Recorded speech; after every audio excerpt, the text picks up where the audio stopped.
All right. Well, thank you all so much for coming to this webinar on creating lasting partnerships and building strategic alliances for impact. We're going to explore how strategic partnerships across all of our diverse sectors in the Redwood region can unlock new sources of funding and scale our projects and create lasting change in our communities. Um, and so really grateful to have Marianne Petrillo of West Business Development Center and the Sector Investment Coordinator to share some insights into the regional context of this conversation and why partnership building is not only timely but essential for unlocking these opportunities so that we can address challenges in our beloved region. And so, Marianne, I kick it off to you, and I know you've got a great lineup. So Great. thank Well, you. thank you. Thanks, Abigail, and thanks, RGS, for putting this on. Appreciate it. I just want to say that, I've had a long career in a variety of different industries that I've worked in, and partnerships are the lifeblood of anything that you do with work. No one works alone. We always have partners, good colleagues, good that continue to help us throughout our lives, both professionally and sometimes personally. And so I think as I began this role as a sector investment coordinator under contract with West, I really think that that is one of the most important skills that one could learn over time. And there's different ways to develop partners that last through your whole professional career. And so the folks that I selected here today are each outstanding in their own fields. I tried to select a variety of folks, which I will introduce shortly. But I think each of them have unique insights to the importance and meaning of partnerships. And as we're in a rural region that is very under-resourced, and folks sometimes don't know that Northern California exists, I think having partnerships far and wide is going to be key to every organization's success and well-being. But I would like to introduce Sarah Bodner, who is the brand new CEO, and I have great, I think Sarah is the right person to lead the next phase of our West Business Development Center. I know what she's going through every day, and she's doing a great job. She only just started in March, but I think it would be great for her to say a few words about West because she knows all too well the importance of partnerships. So Sarah, let me introduce yourself. Good afternoon, everyone. Sarah Bodner. I joined West as CEO on March 1st, so I'm just in the tail end of my first 90 days, and it's a pretty incredible history to step into as one of the first women's business centers in the nation. And I'm not at all surprised to hear that, innovation, once again in our little Northwoods area, was trend setting. And I follow a long line of female CEOs who have been trailblazers at every stage. It's really exciting to be here. And many of the names on the screen that I'm seeing have been in my inbox or have been in my Zoom window already. And, the work doesn't happen in a vacuum. In the same way that it takes a whole community to support a business, it takes a whole community of organizations to support the work that we all do. And I have really prioritized, in my first little period here, doing a lot of outreach and finding out all of the existing relationships that are in place around economic development and rural prosperity where we are. And I know how important it is to close that divide because one of the most common experiences, both in entrepreneurship, I think, and then also doing this work to support economic development is sheer loneliness and isolation. Mhm. And, I want to make sure that we don't forget about the human element as we talk about the really pragmatic, operational, programmatic element of being connected and aligned in our work, but also being connected to each other. And it's a huge source, I think, of strength and energy for all of us. At West, as many of you know, we focus on supporting entrepreneurs as an engine for economic development. And that looks like technical assistance and training and coaching and our accelerator program. We've also, in recent years, under Marianne's leadership, branched out into the economic development space and taken on work like Redwood Region RRRISE and sector investment coordination. And in our different regions where we operate, also worked on some microeconomic development projects. So there's been a lot of different ways we have looked to affect change. And I think one of the things that's core to all of it is is a strong value of partnership. And what that means to me is very much a two-way street. And that exists at every level of the organization. So, you know, when we're peer to peer with other nonprofits, when we're working with the agencies that oversee us, you know, whether they be federal or other kinds of funders. I see partners here on the screen, Petar from Umpqua, longtime sponsor, and then our clients themselves, that I think the more we can do to frame our work as a partnership at every level, we depend on each other to continue providing services, to continue achieving results, and delivering more of them in the future. And that's really the through line that I hope to continue to weave at West, and really value the role that all of you play in it, whether I have had a chance to meet you yet or not. I'm glad to be here with you all. Thanks. Thanks, Sarah. Good job, and appreciate it. Appreciate all the work, and appreciate you jumping in and rolling up your sleeves right away. So it's great for the region that you're here. So let me quickly introduce each one of our guests. We have 4 people here today. Andy Reamer, do I say your last name correct? Thank you, Andy. He's the principal at Porch. We have Karen Gaffney, Director of Strategic Planning and Communications for NCRP. We have Monica Stein-Olson, a retired director for USAID, and Petar Bruce, Vice President of Community Impact Officer for Umpqua. So the way we're going to run today's call is I'm going to have each of the speakers talk a little bit about themselves and their experiences with partnership, and then we'll do a little modified Q&A, and please feel free at any point to go ahead and put questions in the chat as they arise. So Andy, why don't we go ahead and start with you? Thank you. Wonderful. Thank you so much, Marianne, and really grateful to be a part of this conversation today, echoing what was shared before from Sarah. We also believe, and I also have a strong belief, that collaboration and partnerships is what gets us further and creates more impact. Just briefly, I've had a very scenic career that has stemmed from research to the nonprofit world, to the for-profit world, to government, always thinking about what is impact, how do we measure it, and what does growth and scale actually mean in practice? Should everything grow and scale? It's another question. I get to work at Porch now. We're a consulting firm where we work with good people who are trying to do hard things that make a difference around the world. We don't care how you file taxes. What matters is that you're trying to make a tangible impact. And we do best with people who are trying to do new things for the world, new things for themselves across health, climate, and education. One thing that is particularly of interest is doing work with coalitions that are popping up around the world. Most recently, we were a part of a few different of the applications for hydrogen, direct air capture, and other hubs that came out of the IRA and Department of Energy initiative. And we were working in the American Southwest, especially thinking about our role is both on the financial plan side and on the community benefit side to ensure that the financial future was inextricable with the community benefits plan. Additionally, that not just the existing funding, but additional external funding could come in to further these initiatives. And that's kind of where I will start the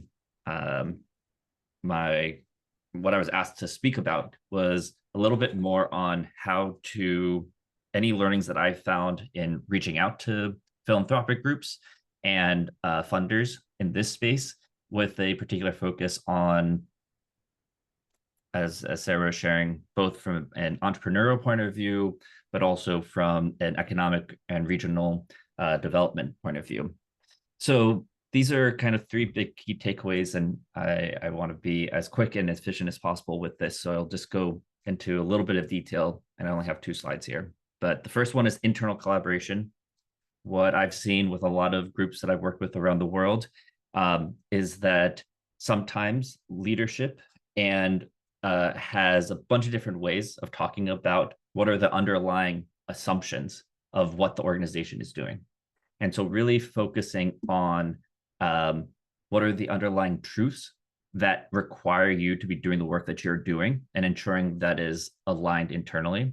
Additionally, in aligning on the internal values. So those are not just the adjectives and nouns that describe the people and the values of the organization, but also the how and the why you're doing this. And then a unique value proposition, potentially an overused word, too much of a consulting word. But what we're really looking for here, and what I've seen to be most effective when preparing to go out for an ask or preparing to look for partners, is being as clear and concise as possible when you're talking about what makes you different. And that might be based off of individuals, services, or the work that you do. When you're creating the ask, whether it's an ask to go out for funding, an ask for partnerships, we believe it's really important to discuss internally about those values and how those internal values want to be reflected with the people that you bring in externally. Questions that we sometimes ask that sometimes haven't been asked is, who are your ideal funders and who would you never want to work with? And those things pop up and you ask why, and you start having those conversations, and having those conversations ahead of having those tough conversations when they come up is always a good practice to ensure on the internal alignment side of things. But it also leads to network building. Building these relationships are transformational, require building connections that go beyond the transactionary. This takes time and can include resources, but it also includes mind share and sharing of networks, and being able to be as aligned as possible on not just your internal work, but also on who you want to be connected with really helps folks get you connected to other places. And I know we have another speaker who is speaking more on the storytelling piece. My quick thought there is, don't get lost in the sauce. Make sure that there's a beginning, middle, and end to your stories. But getting into too much detail can be sometimes tricky for funders and new partners to wrap their heads around. Last point here, making the requests, preparation, knowing who you're talking to and what do they already know. Sometimes you have to explain what climate change is to a funder, but we might be at a point now where you don't. So know at what specificity you can jump into the conversation so that you can get to the work as fast as possible. Specificity with flexibility, showing that you are confident in what you know, but are agile enough to bounce between and speak across various different topic areas can be a really powerful strength that organizations can bring. And then the so what, be really clear, not just on your ask, but where the impact goes, short term and long term. And I know that I'm almost at the end of my time here, so just some additional opportunities for alignment that I've seen in my work. Agency, when we're talking about partnerships, but also funders, showing that you are giving agency to all of the stakeholders involved. It is not just a passing wave of the hand, but you're showing actual agency for the community members and the people that you are working with and serving. Simplicity, I already said, don't get lost in the details. I see this a lot with both scientists who become entrepreneurs, but also people who are just super passionate about the work. They can sometimes get really into the weeds. Efficiencies, I already talked about a little bit. Flexibility, talked about a little bit. Collaboration, this is the whole foundation of this conversation today. But innovation through shared perspectives and resources, I think, will be extraordinarily important. I was at the Global Milken Conference, which is a very large conference on the future of philanthropic and for-profit funding globally. And there was a lot of conversation from funders that were somewhat optimistic, but really rethinking the way that they are going to be giving money into this space with a focus on long-term transformational investments that involve multiple groups that are really honed in on collaboration. And I will end here with humble confidence.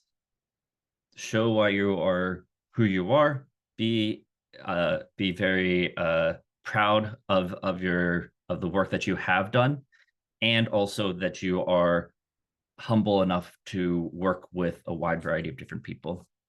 That is all for me. A lot of kind of random thoughts that I've had based off of Marianne's suggestions here, but happy to talk more with anybody.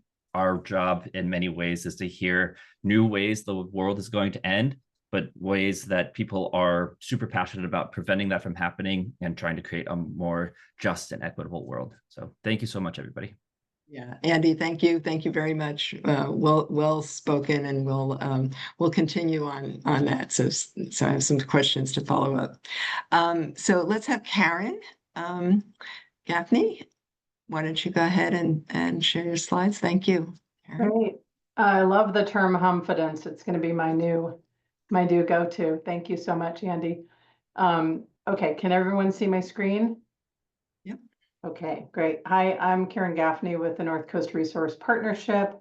And as you see, the name North Coast Resource Partnership has the word partnership in it. It's a long-term collaboration among thousands of stakeholders in the North Coast region of California. It was started in 2005.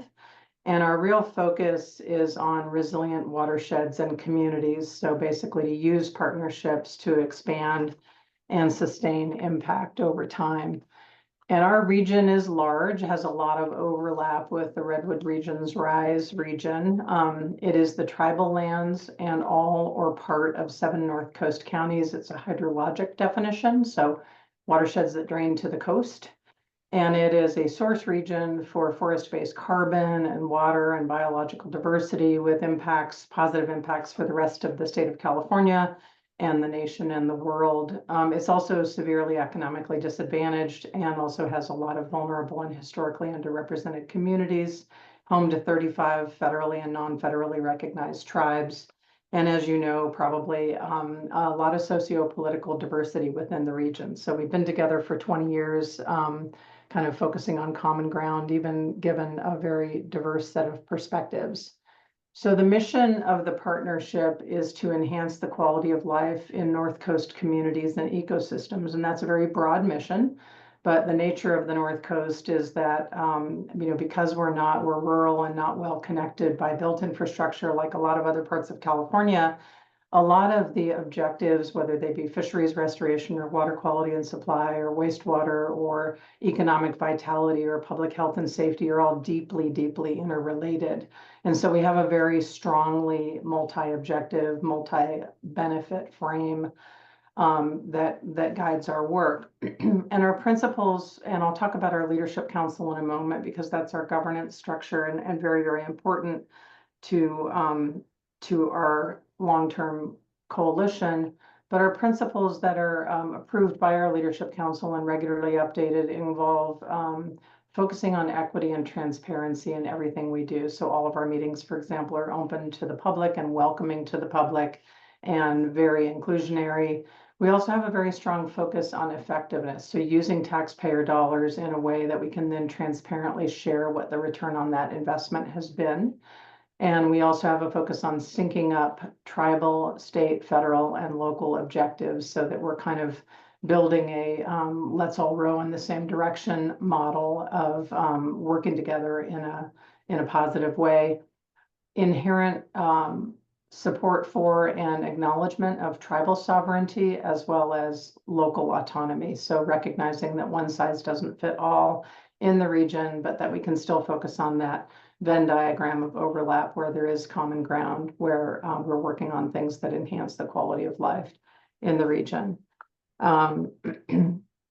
So our governance, and I think this has been critical for our partnership, and I think it's something worth considering because governance structures really do have a significant impact on long-term stability and success of partnerships. And there's a lot of different models out there, obviously, but I think it's something that a lot of times folks don't really spend a lot of time thinking about. And I'm not certainly suggesting that our governance model is the model to emulate, but it is one model that, there might be some takeaways to think about. So we have a leadership council comprised of appointees from the region's 35 tribes and the 7 North Coast counties. So as far as I know, it's nationally unique in that it is sovereign nations and local governments working together to make decisions on funding investments and strategic direction. In addition to that, we have a technical peer review committee also comprised of tribal and county appointees who guide everything from, fisheries restoration work to traditional ecological knowledge work to, GIS or spatial analysis. So they're a diverse group. We also, in our leadership council, have co-equal leadership. So we have co-chairs. Our chair from the Karuk tribe, Leif Hillman, and then our other co-chair from the county of Sonoma, James Gore, and then we have co-vice chairs, et cetera, down the line. We're strongly informed by science and data, and I'll talk about this in a little bit more detail in a moment if I have time. But we rely upon, agency and academic data, which we downscale into the region and utilize to support our prioritization processes. And we work at both the regional and the local scale with our data, and we rely upon things like remote sensing and LiDAR, but also local knowledge, whether that be traditional ecological knowledge or indigenous science, or other local entities that really know the land and know what the priorities should be. We have a really strong emphasis on implementation, so our ratio of planning to implementation is about 10 to 90. And so for more information, this is a document called the Vision for North Coast Resilience. It's a very dense document with a lot of strategies and a lot of information in it about the North Stop Coast. sharing. Karen, are you still sharing your slides? I am, yeah. Okay, I think reshare this last one. Okay, yeah, interesting. Is it? I'm seeing it. Do you see it? Oh, you are seeing it? Okay, good. As long as others are seeing it, it might be me. Okay, great. Let me see how my time is. How am I doing on time, Marianne? You've got about one more minute, little over a minute. Okay, great. So hopefully you can see this website, which I'm going to pop up real quickly. And if you want to learn more, there was a question about data and storytelling. So a big part of what we do is in being transparent about the way that we prioritize investments and projects. We use something called our adaptive planning and prioritization framework. And that reflects what I was just talking about using regional assessments and spatial analysis and modeling, but coupling it with and integrating it with local knowledge, including indigenous science, and treating those as co-equal in driving priorities so that we're not using black box data to say, well, we're the scientists, we have the answers, and then using that to really drive the identification of strategic initiatives and projects, and then to plan together 500 or more entities throughout the region developed this vision plan, and then to use those priorities to prioritize, evaluate, and select projects, provide a lot of technical assistance and capacity investment, and then get projects on the ground, and then report on their return on investment through performance reporting and metrics, and then basically crank the wheel again. And all of this is anchored, as you see in the middle, by this decision-making and representation by our tribal and government appointees, and we like to call it democracy at its finest. So thank you. I'll stop there and we can talk more later. Thank you so much. We'd like to learn more about that adaptive planning, and I'm sure there'll be questions about that. Let me turn it over to Monica. Monica is from USAID and a local resident. We're neighbors. I have to, for all transparency, we live close to each other, but she has a fabulous story and we've exchanged lots of information over the last 6 months or so. So Monica, I'll turn it over to you. Sure. Hi, everybody. I'm looking forward to meeting everybody face to face at some point. And thank you everybody for joining. And Marianne, thank you for inviting me to this panel. I feel very privileged, especially after hearing Andy and Kathy, right? Kathy. But I'm going to touch on some of the similar points. I worked for USAID for 30 years, and I think many of you know that it was dismantled. It was the premier foreign aid agency in the world. It was dismantled within 9 weeks under the Trump administration. But the key to USAID's success was the power of its partnerships. And I'm going to go through 5 examples with some stats and data. And again, some very similar ideas to the previous 2 speakers. Since its creation in 61, JFK and USAID knew that we couldn't solve the world's toughest challenges alone. Partnerships have always been foundational, not just tactical moves to stretch our tax dollars, but strategic tools that helped us deliver sustainable, scalable, and locally owned development. The first key reason to have partnerships was that it extended the reach and impact of U.S. taxpayers' dollars. We worked in over 100 countries, but we did with limited budgets and small field teams. In 2023, USAID managed roughly $41 billion in foreign aid, yet the scale of global needs far exceeded what any single agency could do. So as you all know, partnerships multiply the impact. And what we did, we created an innovation called Global Development Alliance, where we mobilized over $20 billion in partner contributions through what we called PPP, public-private partnerships. And for every $1 of USAID funding under a GDA, we called them Global Development Alliance, we unlocked $3 or more in private funding. We were able to scale programs dramatically. For example, through partnerships with Coca-Cola, USAID expanded clean water access to over 600,000 people in Africa and Asia. With Microsoft, we helped bring digital skills and technology access to tens of thousands of students and teachers in underserved communities. And I can give many, many more examples, like in Russia and Morocco, where I was mission director. The second reason for a partnership is that it promotes local ownership and sustainability. USAID had a clear goal before it was dismantled. By 2030, 50% of our program would be locally led, because local actors bring the contextual knowledge, the legitimacy, and the staying power needed for sustainable development. Over 25% of USAID funding went directly to local partners, a number that continued to grow. And studies have shown that locally implemented projects are more likely to succeed in the long term and generate trust among the community members. That's something that Andy had touched on. USAID had what was called a local works program, which supported, and so USAID supported local organizations in identifying and solving their own development challenges. For example, in Uganda, this model helped increase farmers' income by over 30% simply by using local networks and priorities rather than the top-down cookie-cutter approach to programming. Local partnerships weren't just good policy, they were smart, effective investments for the United States.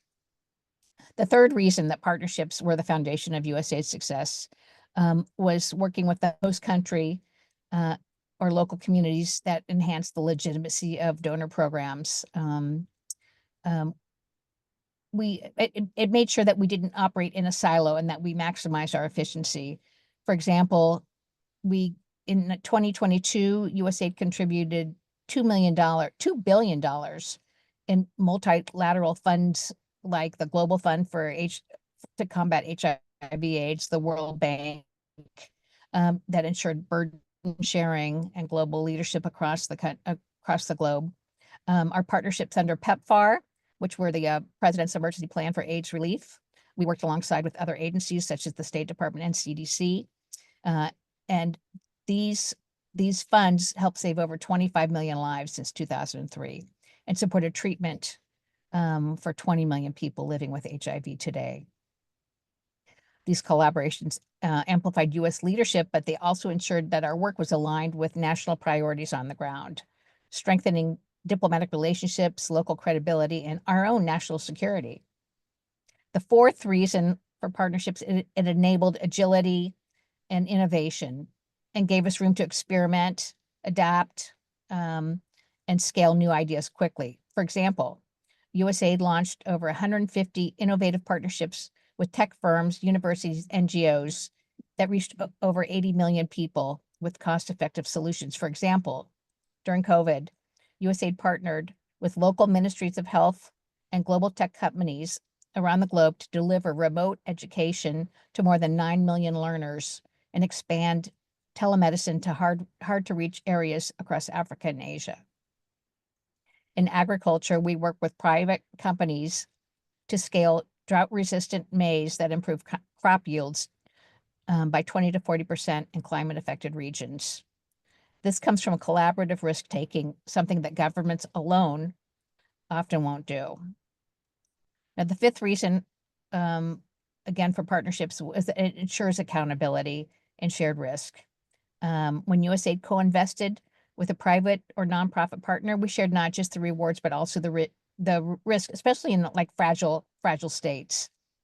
Over 90% of our partnerships included joint monitoring and evaluation frameworks, ensuring transparency and continuous learning. This level of accountability was essential when working in volatile environments, such as the West Bank, from post-conflict zones to pandemic response, where collaboration reduced exposure and built trust across sectors. Oh, I guess my time's up. I was just going to say, in conclusion, USAID had one consistent truth. Development was not a solo act. Instead, through partnerships, we stretched our resources, we empowered local communities, we aligned with global priorities, fostered innovation, and ensured accountability. Thank you. I'll just end there. Thank you, Monica. These are such professional speakers. See, they're timing themselves. We don't have to. Okay, let me turn it over to Pedar from Umpqua Bank, who has long been a supporter of West, but he has many accounts under his belts that he's managing. So, Pedar, I'll turn it over to you now. Thank you so much, Marianne, and it's an honor to be here amongst all of you, talking about partnerships in our community here. A little bit about myself, Pedar Bruce. I am the Community Impact Officer for Umpqua Bank for California, Nevada, Utah, Colorado, and Arizona. The team that I'm on at Umpqua Bank, much like many banks, we have used to be called Corporate Social Responsibility, and now it's moved to Social Impact and Sustainability is the name of our team. But our team, it houses our Umpqua Bank Charitable Foundation. Many banks do have charitable foundations as a mechanism for investing in their communities.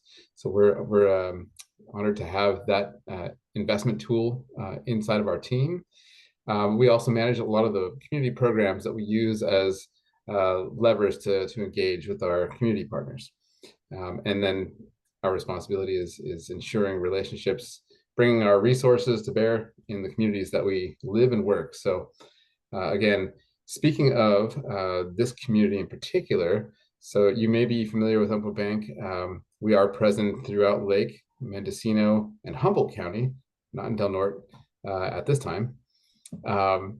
But in terms of relationships, I want to talk a little bit about the importance of building in banks as community partners in the work that we're doing.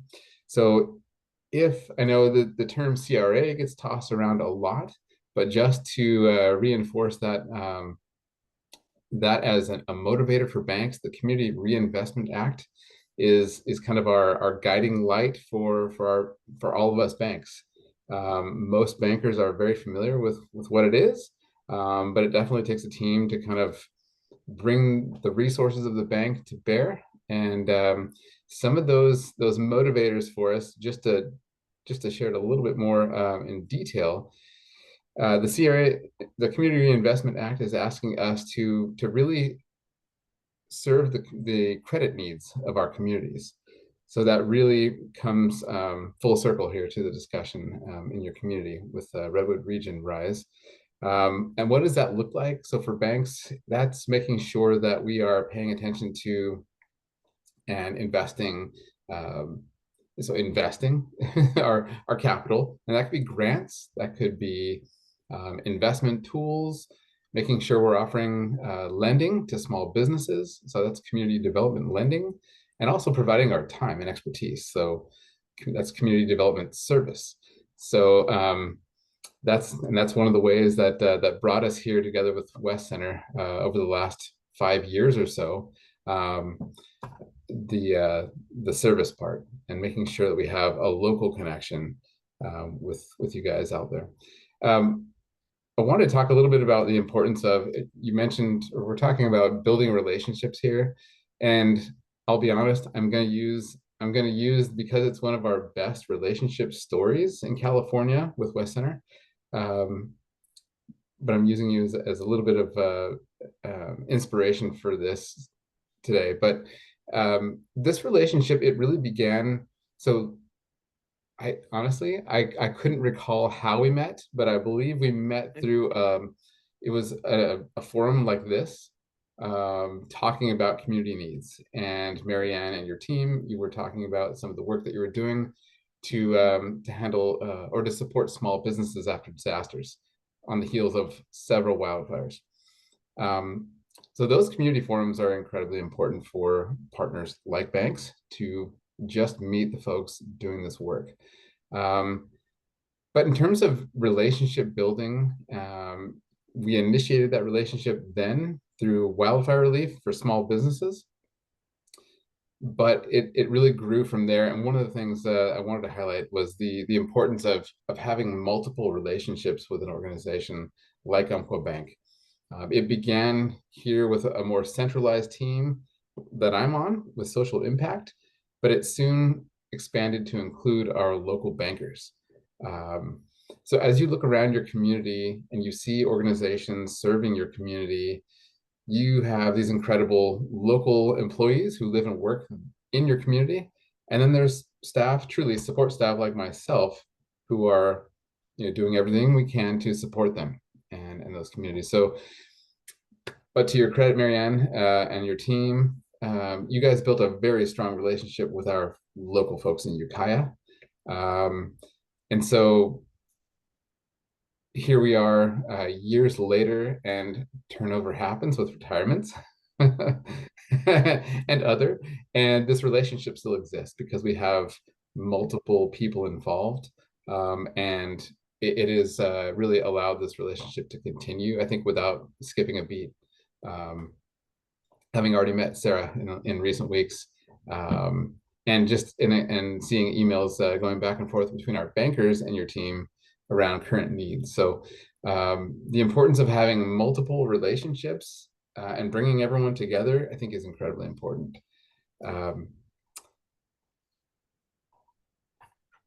Yeah, I may have wrapped up a little bit early, but maybe that's okay. It's okay. A little more time. That's okay. And I think, if I recall, I think it was around the fires of 2018 or something to that effect that was the first kind of engagement. And I will say that one thing I will say is that you never know who you're going to meet that will form a lasting partnership. So that's why going to conferences and going to webinars and talking to people and going out to events becomes like so important. You just have to keep at it. And little at a time, you make connections, and then a lot of times you see the same people at these things. So I do have a bunch of questions, but I see Sarah has her hand raised, and so anybody else, if there's open questions, I do have some of my own listed here, but Sarah, why don't you go ahead? I just wanted to share a story that I think embodies what you just said, Petar, that recently we had a weekend retreat for our current Startup Mendocino Accelerator program, which is a group of entrepreneurs that go through an intensive accelerator to help poise their startups for success. And when I gave the opening remarks to the room, there were 10 businesses sitting around a table, and they were going through an intensive finance day where they're going to be gaining a lot of finance skills. And I said, I said, first, I wish that I had been sitting at this table when I was starting my first many businesses.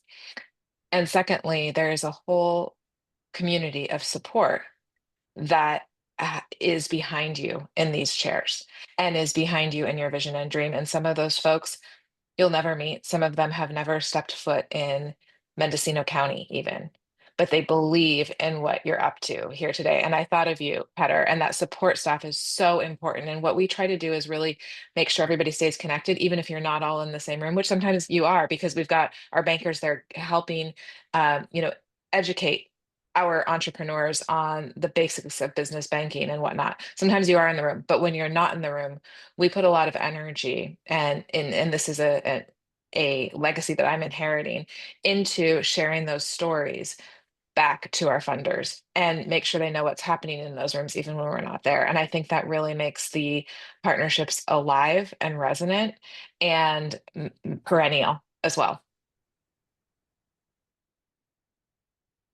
Actually, that leads me to a question I had for Andy, which is to talk a little bit about the power of storytelling. I mean, I recently, just to put some perspective in real world, we got a notice from the state and they said, okay, you have 2 weeks. You can give us a video on your story and send in your PowerPoint, 15 slides, and maybe we'll give you some funding. And I was just thinking about how much work it takes to tell those stories and how, after 8 years, I had the stories in my back pocket, but it took me 8 years to like get it to that level. So Andy, maybe you want to talk a little bit about what you've seen inside Porch? Oof, hard question. Yes, we've seen so many different types of how folks tell their story. And it definitely depends on who's asking for this story and who's the funder and what are the ideal outcomes.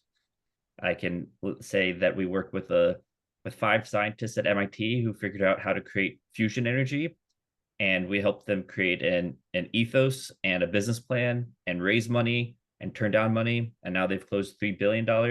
But their story has stayed the same, and the story is the ethos of what they believe in, which one of the pieces is collaboration, and their unique value proposition of science. But they were able to craft different stories depending on who they were talking to. It is what I've been seeing also from a funder side of things is that they're trying to get better at what they're asking for. Are they asking for you to share your personal story? Are they asking for you to show how you're going to create impact in these spaces? These all have different themes. And I didn't say this, but I'm down here in Los Angeles, and one of the things that I advise on is called the Hollywood Climate Summit. And it's all about how do we better connect Hollywood with climate activists and climate organizations and changing the conversations around climate change. There is so much conversation on how do you tell a compelling story about a future where so much of it has been pessimistic and apocalyptic, to everything that Monica Stein also shared around the current state of USAID and in large part the worlds that we live in. I think that there is an ability to create and show tangible optimism and tangible hope that is going to be really powerful for these funders to see. Starting with the reality, and again, coming back to what I was saying before, aligning everybody on the shared assumptions of the truths that we are talking about, and then giving tangible options for short and long-term hope is what I think everybody is searching for right now. Even if they are coming up with different stories and different solutions, I think hope is a key driver. And so being able to translate your work that you're super passionate about into tangible hope is a skill, but also a place where the more you tell it, the more you test it out with different people, the better it will become. I often like to suggest to people to just pitch this to people who you might know from a completely different part of your life, but you're going to tell them about this thing that you're trying to accomplish. And if they can understand that, that gives you hope for other people that are even equally knowledgeable about this space as you. There's a little bit of a ramble, Marianne. I apologize, but that's what came to mind from your question. It's interesting. So I'm going to ask Monica, you've worked globally, but you've worked in the most rural regions that make probably Mendocino look like New York City sometimes. And I just wonder, I mean, it's one thing to, have Coca-Cola make the investment, but how do you get down to to the level of the people who are in country, and what was that like for them to have to try to connect with USAID? Or did you have people who went out into the community to find out who were the teaching things and doing stuff and doing services? Did you have people who went out and to try to find them, or did they come? Well, USAID's been around, well, since 1961 until last month. But I mean, everything we did was driven by the local actors, depending on the sector. I mean, we had the thing is, each one of our missions, we hired local staff, like for particular areas that we were going to work in, and those, of course, those areas, whether it's governance, and democracy or health or education, are driven by the priorities of the host government. And so we hired staff who were able to connect with the local actors. But I think we had 5,000 local hires working across the globe in 100 countries, and they were the ones that really managed our contractors and met with the local actors at all times. I think that each country was very different, but I would say that whatever we did in each of those countries could be the same, like, for example, in Mendocino. It's just basically about the development solutions are driven by local actors. How they're driven by that. Karen, I'd like to know, could you expand a little bit more on that adaptive planning? For all of us who have been with the California Jobs First for a while, we've seen lots of different theories and opportunities and plans and stuff, but it's interesting, you had a very specific process in that adaptive planning. And I'm just wondering, like, can you give an example of what where it was used and what the outcome was of doing that? Yeah, I'll give some examples, but it really is our mantra in everything we do. So we take a very long line, inclusive approach to project development. So for example, and there's really no start and end, and that's why it's a circle. So let's say, for example, a year or so ago, we received a $7 million grant from USGS to develop LiDAR for the whole North Coast region, which is foundationally important for understanding where there's heavy fuel loading, where there are wetlands, where sea level rise is going to impact, how you plan for projects for planned retreat or for cultural fire, et cetera. So, and then integrating local knowledge onto that in terms of priorities at the regional scale. So getting agreement with the tribes and the counties and multiple other partners in the region about what the strategies are to address any number of questions. So our work is very question driven. So where are the areas on the landscape where we should be focusing on cultural fire or prescribed fire because it's more cost effective than mechanical thinning, for example? Where should we do green infrastructure solutions to climate change? Where should we do, flood attenuation by using conservation easements, et cetera? So that kind of regional and local integrated planning is starting to drive that wheel. But then we are seeking funding on an ongoing basis to support partners in the region, whether they be a tribe or a county or an NGO or an RCD. And so we would use those regional data to then drill down, use an RFP process, for example, to say, okay, what do folks in the wildfire space or the ecological, restoration space or the home hardening space feel are the priorities in your area? And then we look at that through the lens of that more objective regional data so that we're not just getting folks saying, oh no, trust me, this is the best project. We're trying to balance that out. So an example of how that plays out on the ground is that we have a number of kind of tributaries of investment that come into a particular geography. So the Yurok tribe, for example, has a 50,000 acre, blue forest conservation land back project. But we have for many, many years now, I'd say 15 or more years, invested with small amounts of technical assistance for everything from grant development to permitting to GIS and spatial analysis, and then fairly large, several $1 million in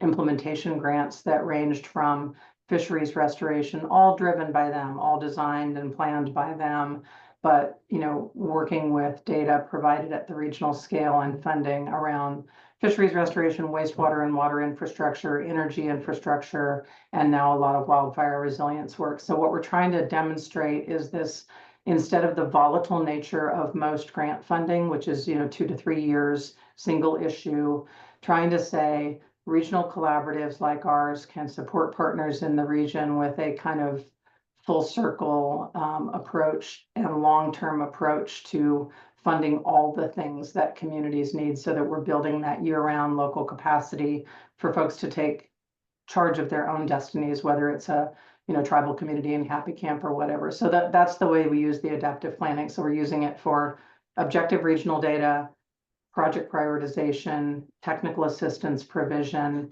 implementation, construction planning, for example, and then performance reporting, and then that performance reporting going back into the adaptive planning and learning from that and modifying our approach. That building capacity aspect is something that, is so important here. And just because we've talked in the past, and just learning how you're using that cycle, if more people can learn that and even understand it, I think it would help the whole region go a long way, because every partner could process that and use it in some form. And slot in their own unique elements, I think. Yeah.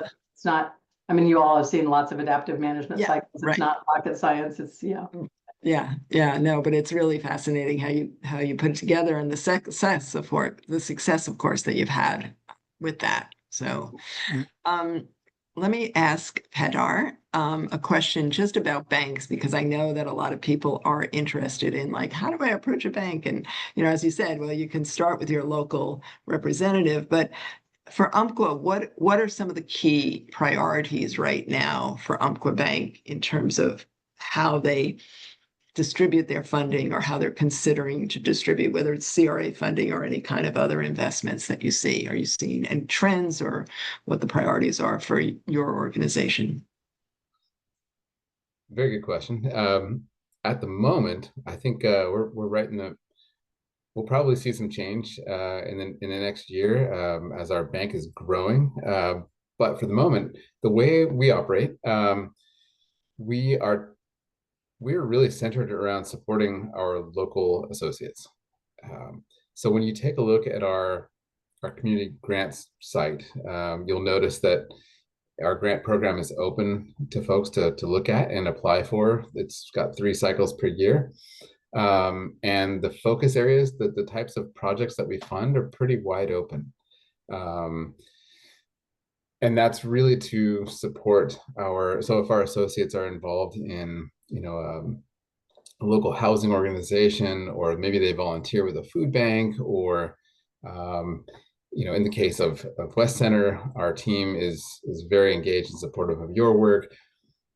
The committee that reviews those grants, they tend to weigh heavily organizations that have some type of engagement with our local associates.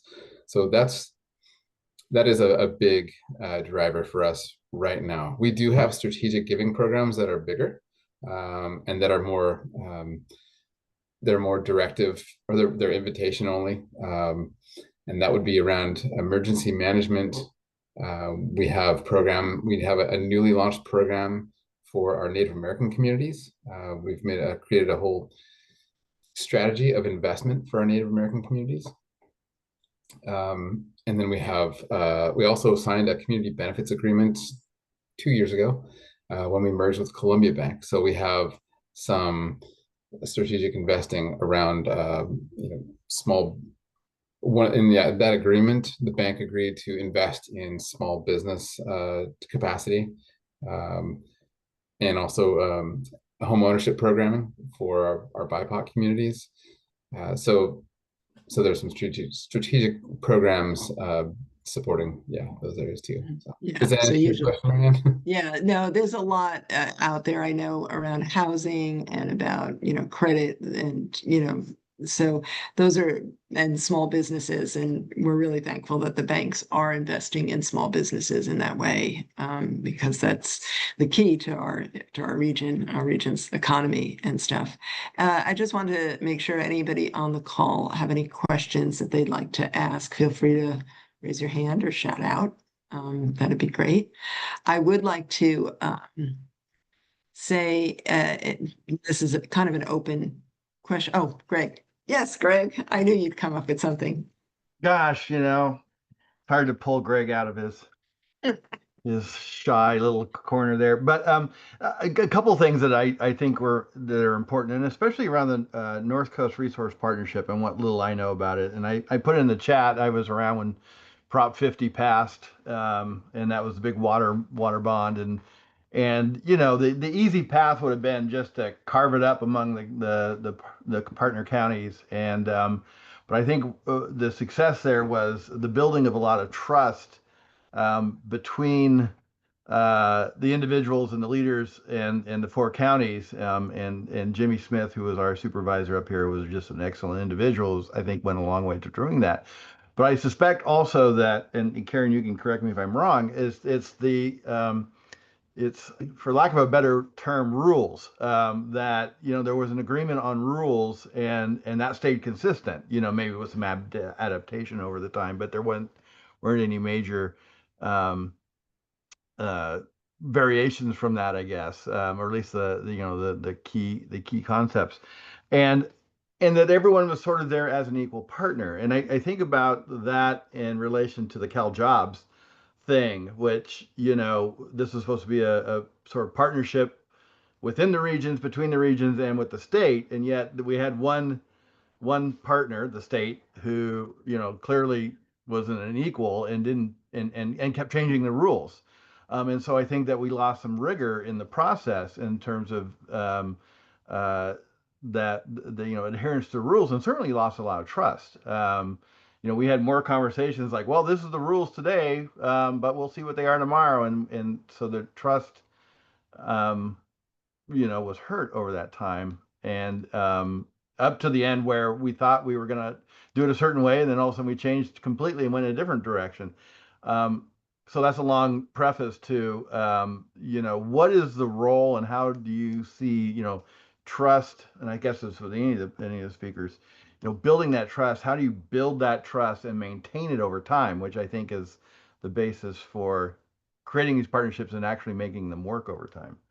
Yeah, I can jump in just because you were referencing NCRP, and thank you, Greg. It's so great to hear Jimmy's name mentioned. And as I said, we have a biannual Jimmy Smith Award. I was there at the inception when Jimmy was there, and what an incredible leader. And I really think that he set the tone, and that has continued. And Lee Philman, our co-chair now, regularly talks about moving at the speed of trust. And that is a wonderful thing. And just being together in the same room with this diversity of folks who have committed to a set of principles is really important. But as you say, Greg, we have it formalized in a memorandum of mutual understandings, which we've updated a couple of times over the years. And that encapsulates all our principles and ways we work. And then we also have a more regularly updated handbook. So we update that handbook sometimes as much as once a year as we learn lessons, and that's part of that adaptive planning framework. And I think the only other thing I'll add, because I know the other speakers have a lot to add here, is that our leadership council, and I think this did come from Jimmy and has continued on, has never shied away from talking about difficult things. So for example, we had a convening up in Crescent City last year where the Klamath Dam removal was discussed, and our Karuk and Yurok leaders were celebrating and talking about what a joyful thing that was for them, and talking about all the work that it took to make that happen over many, many years, and how, what a wonderful thing it was. And meanwhile, the Siskiyou County supervisors did not feel the same way. So they all got together and agreed, we are going to publicly discuss this and share our different perspectives on this, and we're going to do it in a civilized manner. And they did. And I really feel like there were hundreds of people in the room, and they were very moved by the evidence that we can actually have a civil society. And it's one of the reasons I'm still involved with NCRP after many years. Great. Let's see, Andy and then Monica. Yeah, thank you so much, Greg, for that question, and echoing everything Karen already said. I'll provide a framework also for this kind of conversation. It's a Welsh word, spelled Cynefin, but it's pronounced Cynefin.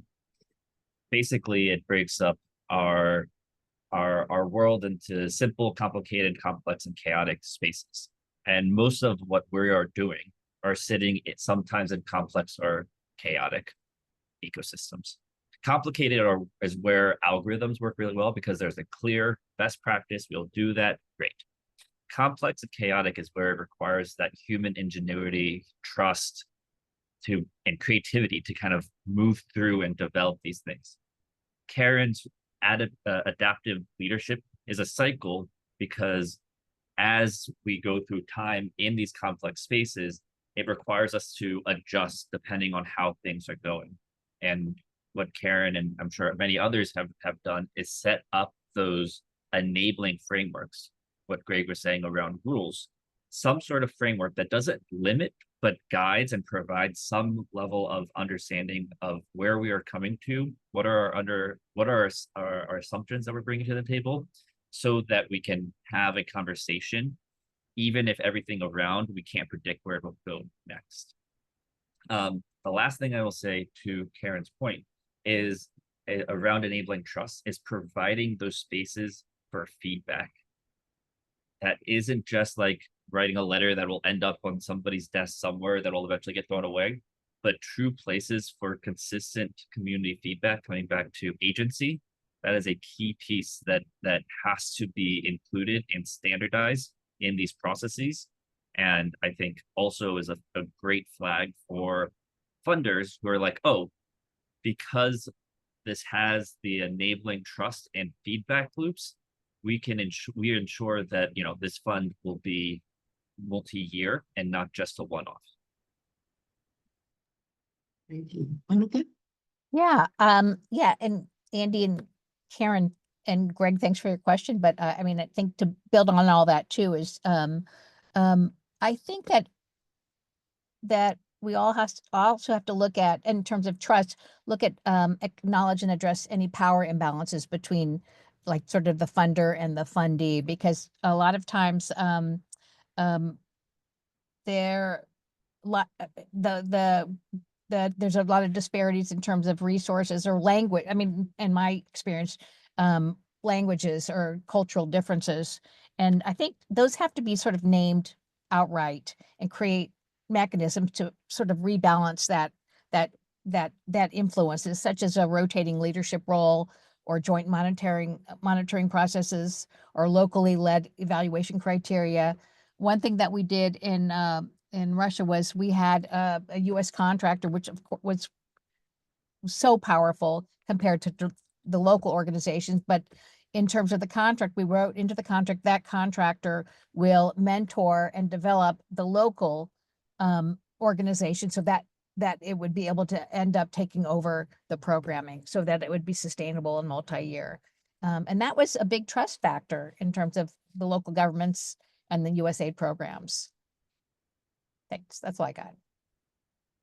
Yeah, trust is definitely a key. And the other thing that's hard is when trust is broken, how do you repair it? And especially if you're midstream on something, that's the hardest job, I think, in the world, because sometimes you don't have control over why the trust was broken. It was somewhere along the chain, and that becomes a really difficult time. But when the trust is there, it's, you can see how it builds upon. And some of the strategies that each of you talked about, I think, are things that each of our project leads and our organizations could be adapting, because that is what happens. And that message needs to get all the way up to the funders. I mean, all of a sudden there's this, hey, let's try this trust-based funding thing. And it's like, of course you should have. I mean, that's I've in and out of the foundation world for a long time now. And I think we've all seen more than one instance where a foundation goes in the community, ask the community what they need. And when the community gives the answer, they go, oh, well, no, but how about this instead? Because we think the data or our experience shows this is what you need. I mean, we have plenty of examples of that. And I think that's why these strong partnerships at the community level are also about trying to balance power a little bit. Go ahead, Layla. Right. I'm sorry, your hand was up and I just butted Yeah, in. Layla. No, I'm smiling, and I think Pedro is as well, because anyone coming from philanthropy understands that dynamic pretty well. Not all foundations try to do it, but we see it. We see it for sure. Layla Roberts, I've as of last week, I'm no longer with Humboldt Area Foundation, so I get to hear that with clean ears, Greg. Thank you. And also, I just want to lift up something that I have observed in participating as a guest in NCRP processes that made me sorry, Karen, but your name was in my mouth. This is, I brought you up more than a year ago saying we've got to learn from NCRP, because what they're doing is really pertinent to what our post-Redwood Region RISE future looks like. In the context of adaptive leadership, I was there, for example, at that meeting in Crescent City, and one of the dynamics that I thought was incredibly healthy and helpful is that with every one of the triannual or quarterly in-person gatherings that NCRP hosts over, in various locations around the region, outsiders are welcome. They are welcome to come, to network, to participate, to lightly interact, and to directly observe the meeting of the Leadership Council. And so to get, as a guest, the opportunity to watch this dynamic tension playing out around the Klamath Dam removal dialogue in front of us was really enlightening and really powerful. And in reverse, what strikes me, Karen, as something that might be happening as folks who may or may not be participating in NCRP projects come and go to these meetings, is there is some sort of healthy, fresh, organic flow of insight and discussion, so that there's intelligence flowing in all directions as the Leadership Council meets. Which creates unexpected partnerships, maybe unexpected insights, both for the folks in leadership at NCRP and for those who just happened to show up, as my colleagues and I did. So the context there of trust building for me also looks like radical transparency of that nature. And also, let's go back to foundations, and this is where I'll stop. It's incredibly expensive to convene that way. Karen knows better than any of us. And that, I think, absolutely is where philanthropy should play a role, because it's almost impossible to find dollars for travel, for hotels, etc. But when you do, incredible things can happen, as long as it is part of the consensus that this is something that must happen, that it has to happen consistently, and that it therefore must be invested in. I appreciate that, Layla, and I think it's one of the lessons learned is that how can you make more space in a meeting like that, which is formal? I mean, we operate by Brown Act rules, and these are elected or appointed officials from governing bodies of tribes and counties. At the same time, we always create space for a resource fair and for lots of social time and for food and connections. And then, as you said, everybody has not only the opportunity, but is encouraged to participate in public comment every step of the way. So yes, I think that's one of the things I've really appreciated about our leadership is that, like you said, radical commitment to inclusion and transparency. So appreciate that. I'm also seeing a trend with state agency funders, and some of them reluctantly, but a culture shift in terms of block grants to regions. And I think it's something you're experiencing, obviously, with Redwood Regions RISE, but CAL FIRE, which is a very traditional culture, has moved towards a block grant model. They're trying it out now with us, and not everybody's on board, but a lot of the staff are. And I think one of the things I would say in terms of partnerships, I think, Andy, you were referencing this, you need to demonstrate a credible, you need to demonstrate credibility to be a trustworthy partner of state agencies. And so that is no small task. And we take that very seriously in terms of audit trails, in terms of demonstrating ROI, et cetera. But in addition to that, being credible in terms of inclusion and true equity, and not just arm waving around those things, but actually demonstrating real impact with these dollars. And I think there's a lot of groups that I have seen that are like, well, you should just give us a big regional block grant. My feeling as someone who has been the recipient of over, not as an individual, but on behalf of an organization that's received over $130 million in block grants, is that we better be able to demonstrate why we are a good investment every single day, and be able to have a credible argument for why those dollars should continue to flow to a regional collaborative as opposed to the agency just doing that work themselves. Being able to say it. I've also been in situations where I've been either working with somebody and I say, tell me so what are you doing, or what did you get done? And I know full well that they did everything, and yet they couldn't articulate it in a way that, and it astounds me. And then I spend most of the time telling them what they accomplished. And that is just like, it's very frustrating, because that's what especially funders and other levels of funding needs to hear. They need to understand, and everybody in that's the hard thing I think I see in this whole rural world that we're living in, is that not everybody is at that level. And so you really are having to bolster some up and help them along to tell their story and tell the work that they're doing, and connect it back to the bigger picture. And it doesn't have to be long, it just has to be succinct. Yeah. So I also think about, just growing up when, my parents were like, you're responsible for this. You either did it or you didn't. It's like, it was very black and white, so responsibility was everything. And that was the initial foundation for, building the trust that you would get more if you did what you said you were going to do. And, that's, at the base level, that's what every project is all about, is just doing what you said you were going to do. And then moving it along, and it gets bigger and bigger. So we're about 15 minutes out. Let me just first open it up if anybody has any other questions that they'd like to ask our guests. No? Okay.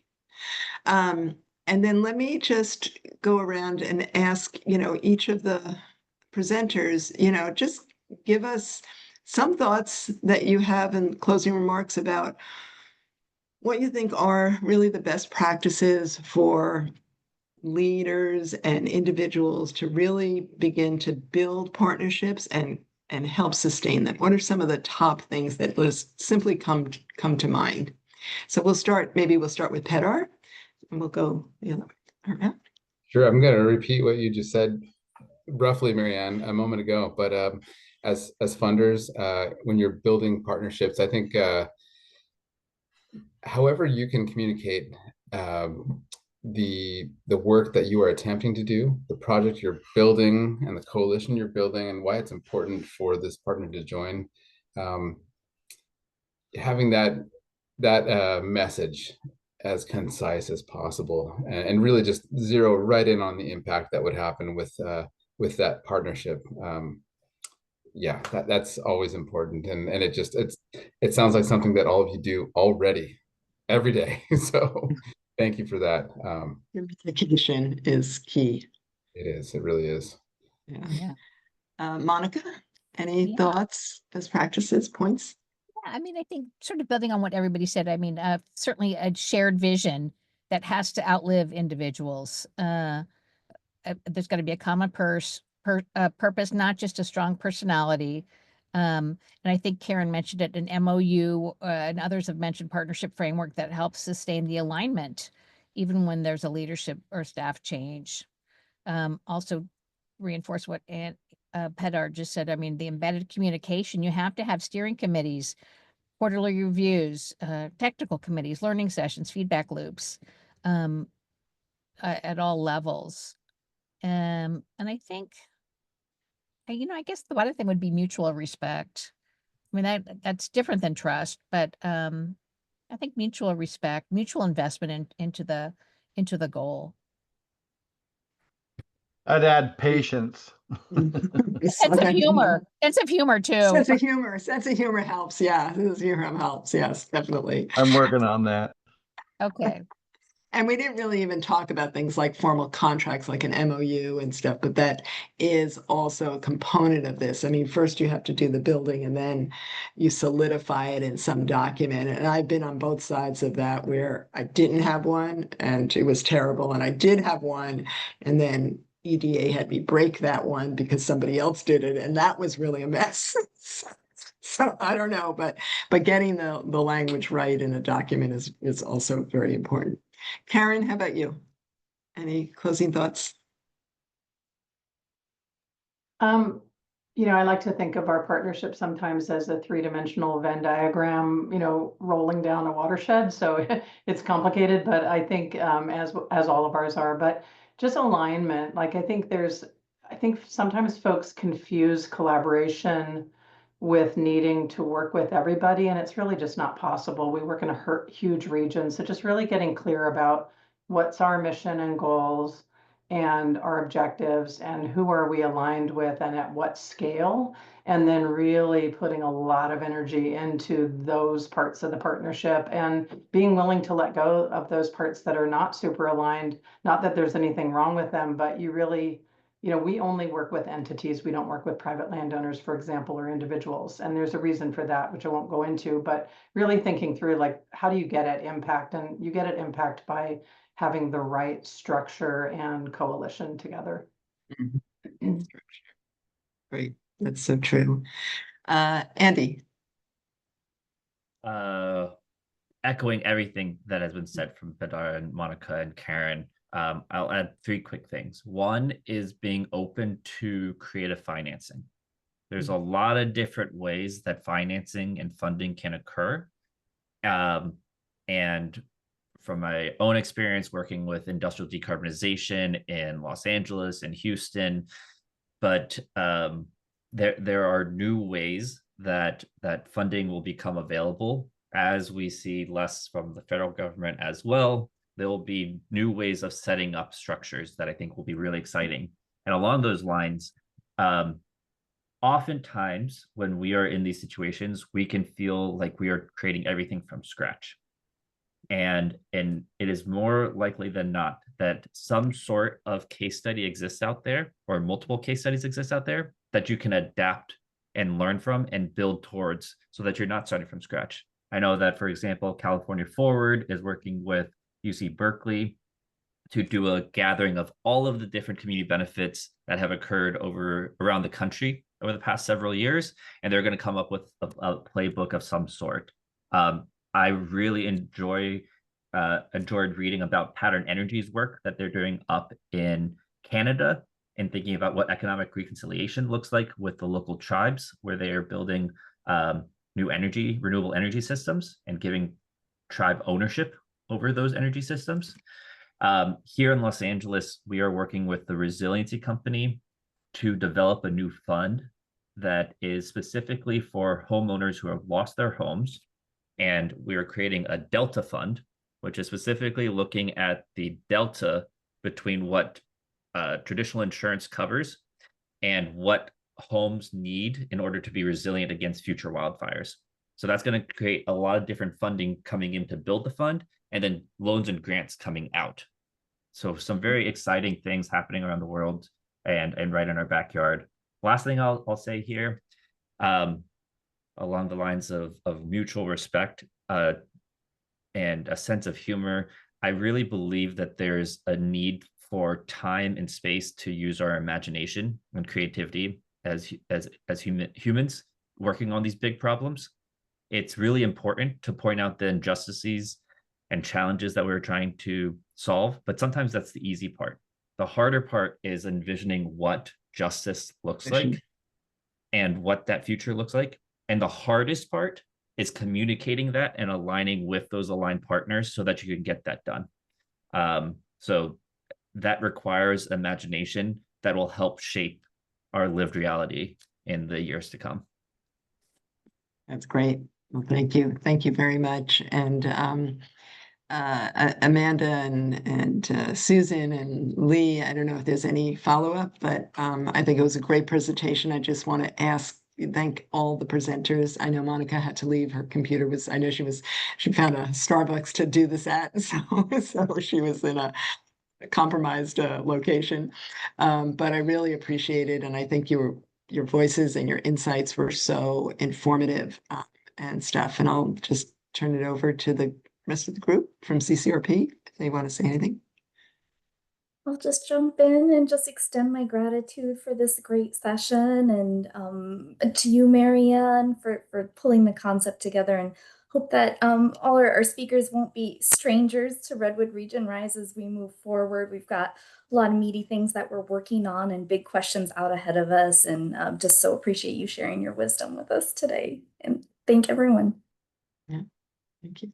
And I appreciate the links. What I'm going to do, and either Abigail or Amanda or Lee, we can work on maybe sharing some of these links with the rest of the community in the context of this meeting might be good. So just for the speakers, if there's any other links that you think I should have, you can always email them to me, and then I'll push them out to other folks, and we'll do that with the recording as well.